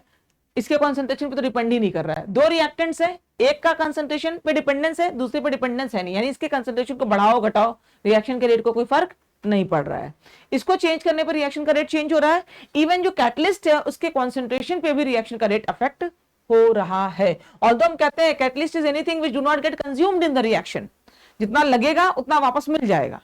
ठीक है, तो जितना लगा उतना वापस मिल गया, लेकिन शुरू में कितना लगा that is also important sometimes, है ना। तो कैटलिस्ट के कॉन्सेंट्रेशन पे भी डिपेंड कर रहा है, ऑल्दो एट द एंड वो पूरा मिल जाएगा वापस, लेकिन फिर भी शुरू में कितना लिया है उसका कॉन्सेंट्रेशन रिएक्शन के रेट को अफेक्ट करता है। ठीक है, तो ऐसे भी रिएक्शंस होते हैं जहां पे कैटलिस्ट भी रेट एक्सप्रेशन में अपीयर होता है। यहां तक बात समझ में आ गई। अब एक टर्म आता है क्वेश्चन में, आपको देखने को मिलेगा सिंपल रिएक्शन या एलिमेंट्री रिएक्शन, और उसका कॉन्ट्रास्ट टर्म क्या है? कॉम्प्लेक्स रिएक्शंस, है ना। सिंपल रिएक्शंस या एलिमेंट्री रिएक्शंस मतलब ऐसे रिएक्शंस जो एक स्टेप में होता है, जो एक स्टेप में हो जाए उसको हम क्या बोलते हैं? सिंपल रिएक्शन या एलिमेंट्री रिएक्शन या सिंगल स्टेप रिएक्शन। और जो रिएक्शंस एक से ज्यादा स्टेप्स में होते हैं उनको हम कॉम्प्लेक्स रिएक्शन या मल्टी स्टेप रिएक्शन बोलते हैं। ठीक है, तो फॉर ए कॉम्प्लेक्स रिएक्शन जो एक से ज्यादा स्टेप्स में हो रहा है, सपोज ऐसा कोई रिएक्शन है 3A + 2B = C, ये कोई रिएक्शन है, पर ये रिएक्शन जो है वो सिंगल स्टेप रिएक्शन नहीं है, एक से ज्यादा स्टेप में हो रहा है। और इसका मैकेनिज्म सपोज आपको दे दिया गया कि पहले स्टेप में क्या होगा, A के 2 मोल्स B के साथ रिएक्ट करके P बनाएंगे। फिर अगले स्टेप में ये जो P बन रहा होगा वो A के टोटल 3 मोल्स यूज हो रहे हैं, तो पहले 2 यूज हुआ, अब तीसरा मोल ए का जो है वो पी के साथ कंबाइन करके क्यू बनाएगा, और फिर ये जो क्यू बना है वो बचा हुआ 1 मोल जो बी का है उसके साथ रिएक्ट करके फाइनल प्रोडक्ट सी बनाएगा। इन तीनों रिएक्शंस को अगर हम जोड़ दें तो नेट इक्वेशन वो मिल जा रहा है या नहीं? पी से पी कैंसिल, क्यू से Q cancel, total 3a and 2b is giving C. Net expression मिल गया आपको। यानी ये जो रिएक्शन है ये सिंगल स्टेप रिएक्शन नहीं है, ये मल्टीपल स्टेप रिएक्शन है। 3 स्टेप्स में ये रिएक्शन हो रहा है। कोई भी रिएक्शन अगर एक से ज्यादा स्टेप्स में हो रहा है तो सभी रिएक्शन की स्पीड बराबर हो ये जरूरी नहीं है। तो इसमें रिएक्शन का ओवरऑल रेट कौन से स्टेप पे डिपेंड करेगा? कौन सा होता है? Slowest step. आरडीएस तो रिएक्शन का determining step. Rate determining step will be slowest step, है ना? तो स्लोएस्ट स्टेप कौन सा है कैसे पता चलेगा? एक्सपेरिमेंटली पता चलता है कौन सा स्लोएस्ट स्टेप है। अब मान लो आपको बता दिया कि स्टेप 1 इज स्लोएस्ट स्टेप, आपको बोल दिया कि स्टेप 1 इज स्लोएस्ट स्टेप, ये स्टेप सबसे स्लो हो रहा है तो पूरे रिएक्शन का रेट जो है वो इसी पे डिपेंड करेगा। भाई ये कितना भी फास्ट हो रहा है, कितना भी फास्ट हो रहा है, बहुत फास्ट हो रहा है, जब तक पी बनेगा नहीं तब तक रिएक्शन आगे होगा नहीं। यानी पी का बनना बहुत इंपॉर्टेंट है, यानी ओवरऑल पी किस स्पीड से बन रहा है यही पूरे रिएक्शन के रेट को बताएगा। मान लो ये आरडीएस होता तो ये कितना भी फास्ट बन जाता, जब तक ये होता नहीं रिएक्शन आगे हो ही नहीं पाता, तो इस पे रेट ऑफ रिएक्शन डिपेंड करता है। तो स्लो स्टेप चाहे फर्स्ट स्टेप हो, चाहे सेकंड स्टेप हो, चाहे लास्ट स्टेप हो, जो भी स्लो स्टेप होगा वही ओवरऑल रिएक्शन के रेट को गवर्न करेगा। ठीक है, तो अब अगर कोई मल्टीपल स्टेप रिएक्शन है, ध्यान सुनना, कोई मल्टीपल स्टेप रिएक्शन है मतलब वो एक से ज्यादा स्टेप्स में हो रहा है, उसमें जो सबसे स्लो स्टेप होगा वो रेट डिटरमाइनिंग स्टेप होगा, और वो स्टेप देख के आप बता सकते हो कि रिएक्शन का रेट किस पे डिपेंड करेगा और किस हिसाब से डिपेंड करेगा। यानी अगर आपको बता दिया गया कि मल्टीपल स्टेप रिएक्शन है, ये स्लो स्टेप है, तो अब आप इसका रेट एक्सप्रेशन लिख सकते हो। Rate of reaction will depend on A and B, दोनों पे डिपेंड करेगा, क्योंकि स्लो स्टेप यही है, यही स्टेप है जो रेट ऑफ रिएक्शन को गवर्न कर रहा है, तो इस पर डिपेंड करेगा। यानी a टू द पावर 2 और b टू द पावर 1 आप बोल सकते हो। तो अगर कोई रिएक्शन एक से ज्यादा स्टेप में हो रहा है ना, तो जो सबसे स्लो स्टेप होगा वो क्या होगा? आरडीएस होगा, और आरडीएस के जो स्टोइकियोमेट्रिक कोएफिशिएंट्स हैं आप उसको डायरेक्टली पावर में लगा सकते हो। यानी जो आप केमिकल इक्विलिब्रियम चैप्टर में लिखते हो ना, लॉ ऑफ मास एक्शन, जो के लिखते हो, जो species raise to their stoichiometric coefficient ये लिखते हैं ना, तो वो वाला काम अब आप यहां पे आप कर सकते हो। समझ आ गई बात? तो अब आप कह सकते हो कि अगर ये स्लो स्टेप है तो आप कह सकते हो rate is equal to K A raise to power of 2 and B raise to power of 1। Clear? तो अगर कोई मल्टीपल स्टेप रिएक्शन है, आपको उसका मैकेनिज्म दे दिया और बता दिया कि ये स्लो स्टेप है, अब आप उसका रेट लॉ एक्सप्रेशन लिख सकते हैं। अच्छा, ये भी कहीं ना कहीं एक्सपेरिमेंट से ही तो रिलेट हो गया, मैकेनिज्म लिख दिया मतलब, और ये आरडीएस है बता दिया, कैसे पता चला है? एक्सपेरिमेंटली पता चला है। तो कहीं ना कहीं आप रेट कैसे लिख रहे हो? एक्सपेरिमेंटली ही लिख रहे हो। ठीक है ना? Stoichiometric coefficient in RDS is used in rate law expression, यानी यहां पे law of mass action, Guldberg and Waage का लॉ ऑफ मास एक्शन यहां पे क्या है? एप्लीकेबल है ना? जब आप केमिकल इक्विलिब्रियम लिखते हो a plus B gives 2a plus B gives 3c plus D, ध्यान से सुनना, ये है ना? इसमें आप के इक्विलिब्रियम क्या लिखते हो? c cube by into D upon A square into B. ये कैसे आता है? ये कैसे आया ये एक्सप्रेशन? के इक्विलिब्रियम के लिए वो एक्सप्रेशन कैसे आया? रेट ऑफ फॉरवर्ड और रेट ऑफ बैकवर्ड बराबर। तो फॉरवर्ड की रेट क्या लिखते हो आप? के ए का K F, rate of forward reaction का रेट कांस्टेंट के एफ, तो के एफ ए का स्क्वायर कॉन्सेंट्रेशन है into B is equal to K B C का क्यूब इंटू डी। यही तो होता है at equilibrium, rate of forward और रेट ऑफ बैकवर्ड बराबर, है ना? तो अब के एफ बाई के बी अगर करें, के एफ बाई के बी, ये रेट कांस्टेंट, ये रेट कांस्टेंट, दो कांस्टेंट का रेशियो अगेन एक कांस्टेंट होगा, इसी को हम क्या बोलते हैं? Equilibrium constant. और यही क्या हो जाएगा? ये इधर आ गया तो ये इधर चला जाएगा, C cube into D upon A square into B. यही है Guldberg and Waage law of mass action. ठीक है, तो यहां पे जो स्टोइकियोमेट्रिक कोएफिशिएंट्स है इसको ही तो पावर में लगा रहे हैं, स्टोइकियोमेट्रिक कोएफिशिएंट्स को ही पावर में लिखा है। तो ये जो इक्विलिब्रियम रिएक्शंस हो रहे हैं, बेसिकली ये जो इक्विलिब्रियम रिएक्शंस है ये मानते हैं क्या? इधर से इधर सिंगल स्टेप रिएक्शन और इधर से इधर भी सिंगल स्टेप रिएक्शन है, इसीलिए आपने डायरेक्टली उसको अप्लाई कर लिया है, लॉ ऑफ मास एक्शन। ठीक है ना। यहां पे जब आप इस ध्यान समझना, जब इस रिएक्शन के लिए आपने क्या लिखा, rate of forward reaction equal to rate of backward reaction, इस रिएक्शन को देख के आपने डायरेक्टली बोल दिया कि रेट ऑफ फॉरवर्ड रिएक्शन ये है, तो हर जगह क्यों नहीं बोल पा रहे थे रेट ऑफ रिएक्शन ये है? इस साइड रिएक्शन जो हो रहा है उसका रेट ऑफ रिएक्शन आपने ये लिखा ना, यही स्टोइकोमेट्रिक कोएफिशिएंट्स पावर में लगाए। रेट ऑफ बैकवर्ड रिएक्शन के लिए आपने ये लिखा है, ये जो स्टोइकोमेट्रिक कोएफिशिएंट्स है यही पावर में लगाए, क्योंकि जब इक्विलिब्रियम में रिएक्शन हो रहा है तो वो सिंगल स्टेप रिएक्शन से इक्विलिब्रियम में जाते हैं। इधर से इधर एक स्टेप में होगा, इधर से इधर एक स्टेप में होगा, तो ही वो क्या होगा, इक्विलिब्रियम में जाएगा। समझ आ गई बात? तो अब मैं क्या बोल रही हूं कि अगर कोई रिएक्शन मल्टीपल स्टेप्स में हो रहा है तो उसका जो आरडीएस है, स्लोएस्ट स्टेप है, वो आपको बता दिया गया कि आरडीएस है। तो इसके जो स्टोइकोमेट्रिक कोएफिशिएंट्स है वो डायरेक्टली आप रेट लॉ एक्सप्रेशन में पावर्स में यूज कर सकते हो, यानी ऐसे यहां पे आपका लॉ ऑफ मास एक्शन क्या होगा, एप्लीकेबल होगा। अब मैं ये कह रही हूं कि कोई रिएक्शन अगर एलिमेंट्री रिएक्शन है, सिंगल स्टेप रिएक्शन है, तो वो एक स्टेप में ही होगा, वही उसका आरडीएस होगा। एक स्टेप में ही हो रहा है तो वही इसका क्या होगा, रेट डिटरमाइनिंग स्टेप होगा। यानी एक एलिमेंट्री रिएक्शन पे आप डायरेक्टली उसका रेट लॉ एक्सप्रेशन लिख सकते हो। एक एलिमेंट्री रिएक्शन के जो स्टोइकोमेट्रिक कोएफिशिएंट्स हैं उनको डायरेक्टली आप पावर में यूज कर सकते हो। समझ आ गई बात? फॉर ए सिंपल रिएक्शन या elementary reaction which occurs in single step, it itself is RDS and hence their law of mass action is applicable। मतलब अब कोई रिएक्शन दे दिया जाए आपको, अब बोल दिया जाए सिंगल स्टेप रिएक्शन है, इतना बता दिया कि वो सिंगल स्टेप रिएक्शन है, अब आप उसका रेट लॉ एक्सप्रेशन लिख सकते हो। कैसे लिख सकते हो? स्टोइकोमेट्रिक कोएफिशिएंट्स को पावर में लगा दोगे। कोई रिएक्शन लिख दिया जाए, कुछ इंफॉर्मेशन ही नहीं है आपको, बोले रेट लॉ एक्सप्रेशन लिखो, नहीं बता सकते हैं। या तो आप एक्सपेरिमेंटल डेटा दे दो, और या तो आप बता दो ये रिएक्शन एलिमेंट्री है या मल्टीपल स्टेप है। एलिमेंट्री है तो भी हम लिख देंगे, और आप बता रहे हो मल्टीपल स्टेप्स है तो आप उसके स्टेप्स बता के कम से कम उसका आरडीएस बता दो कौन सा है, तब भी हम उसका रेट लॉ एक्सप्रेशन लिख देंगे। तो रेट लॉ एक्सप्रेशन लिखने के 3 तरीके हो सकते हैं। या तो आपको रेट ऑफ रिएक्शन के डिफरेंट पैटर्न बता दो, क्या चेंज करने पर रेट ऑफ रिएक्शन कैसा होता है, वो इन्फॉर्मेशन दे दो, तो भी हम आप एक्सप्रेशन लिख के बता देंगे हम, है ना। सिंगल स्टेप रिएक्शन ये बोल दो तो भी हमारा काम हो गया, और अगर मल्टीपल स्टेप रिएक्शन है तो आप उसका मैकेनिज्म बता दीजिए और बता दीजिए आरडीएस क्या है, तब भी हम रेट लॉ एक्सप्रेशन लिख देंगे। इसके अलावा और कोई तरीका नहीं है कि हम रेट लॉ एक्सप्रेशन बता पाए और ऑर्डर ऑफ रिएक्शन को देख के बता पाए। कुछ ना कुछ इंफॉर्मेशन हमें आप दोगे तो हम ऑर्डर ऑफ रिएक्शन आपको बता सकते हैं। इतनी बात समझ में आई क्या? ठीक है। अब 2x + 3y = 4z, ये कोई रिएक्शन है, इसके लिए एक्सपेरिमेंटली ऐसा आया rate law expression x⁻², y⁻3। इसका क्या मतलब हुआ? इसका ये मतलब हुआ कि ये रिएक्शन जो है वो एलिमेंट्री रिएक्शन है, सिंगल स्टेप रिएक्शन है। समझ आ गई बात? अगर ये पावर्स मैच कर रहे हैं मतलब ये सिंगल स्टेप रिएक्शन है। ठीक है।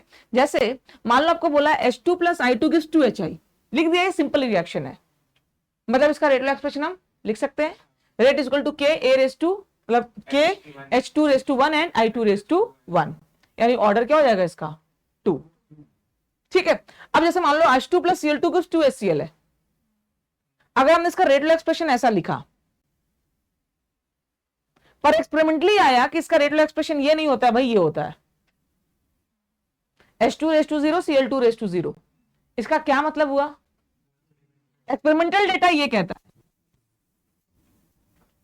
इसका क्या मतलब हुआ? क्या ये रिएक्शन एलिमेंट्री रिएक्शन है? ये क्या बता रहा है? This is not a elementary reaction, it is a multiple step reaction. समझ में आई बात? यानी इसके स्टोइकोमेट्रिक कोएफिशिएंट्स अगर पावर में चले गए तो रिएक्शन कैसा है? एलिमेंट्री। और स्टोइकोमेट्रिक कोएफिशिएंट्स और वहां पे जो रेट लॉ एक्सप्रेशन में पावर्स है वो सेम नहीं है, मतलब वो क्या है? Multiple step reaction. समझ में आई बात? दिखने में दोनों रिएक्शंस एक जैसे दिख रहे हैं, पर ये सिंगल स्टेप रिएक्शन है और ये सिंगल स्टेप रिएक्शन नहीं है। ये कैसा है? फोटोकेमिकल रिएक्शन है। आप देखो ना हाइड्रोजन पर डिपेंड कर रहा है ना क्लोरीन पर डिपेंड कर रहा है, मतलब हाइड्रोजन या क्लोरीन दोनों में से किसी का भी कॉन्सेंट्रेशन बढ़ाओ रिएक्शन का रेट नहीं बढ़ता है। तो ये क्या है? Photochemical reaction. फोटोकेमिकल रिएक्शन मतलब those reactions which take place in presence of light, है ना। तो लाइट के प्रेजेंस में रिएक्शंस हो रहे हैं, तो ऐसे रिएक्शंस मोस्टली क्या होते हैं? Zero order reaction. ऐसे रिएक्शंस क्या होते हैं? Zero order reaction. Photochemical reactions are zero order reaction, यानी ये रिएक्शन के रेट जो है वो किसी रिएक्टेंट के कॉन्सेंट्रेशन पे डिपेंड नहीं करता है। किस पे डिपेंड करता है? इंटेंसिटी ऑफ लाइट पे। जो भी फोटोकेमिकल रिएक्शंस होते हैं, यानी reactions taking place in presence of light, वहां पे लाइट की इंटेंसिटी बहुत इंपॉर्टेंट होती है। लाइट की इंटेंसिटी मतलब